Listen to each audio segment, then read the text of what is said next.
وعلیکم السلام ورحمۃ اللہ وبرکاتہ۔ ڈپریشن کا مسئلہ ایک بہت ہی خطرناک مسئلہ ہے۔ سب سے پہلے اس کے اندر اگر آپ دوا کھاتے ہیں تو اپنے دوا کی پابندی کریں۔ اس دوا کا ایک بھی ناغہ آپ کے لیے شدید ترین نقصان دہ ہو سکتا ہے، اس لیے مستقلاً دوا کھائیے۔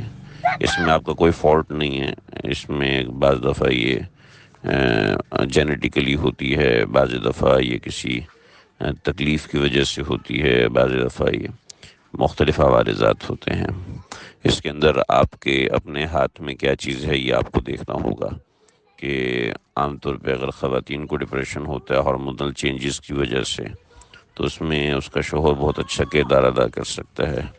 اسی طریقے سے اگر گھر میں ہیں تو ان کی والدہ اور والد اچھا کردار ادا کر سکتے ہیں، گھر والے دوسرے لوگ اچھا کردار ادا کر سکتے ہیں۔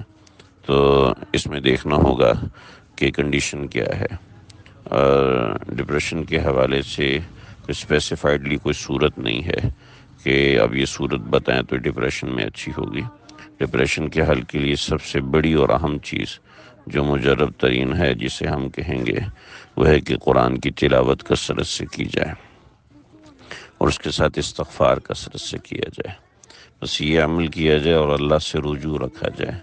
امید ہے کہ اللہ تعالیٰ انشاءاللہ خیر کا معاملہ فرمائیں گے۔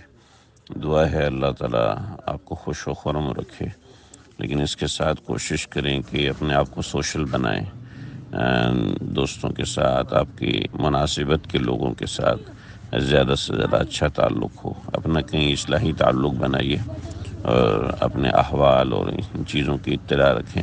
خود کو جتنا مصروف رکھیں گے اتنا زیادہ بہتری ہوگی، ورنہ مزاج آپ کا ان چیزوں میں چلتا جائے گا۔ السلام علیکم۔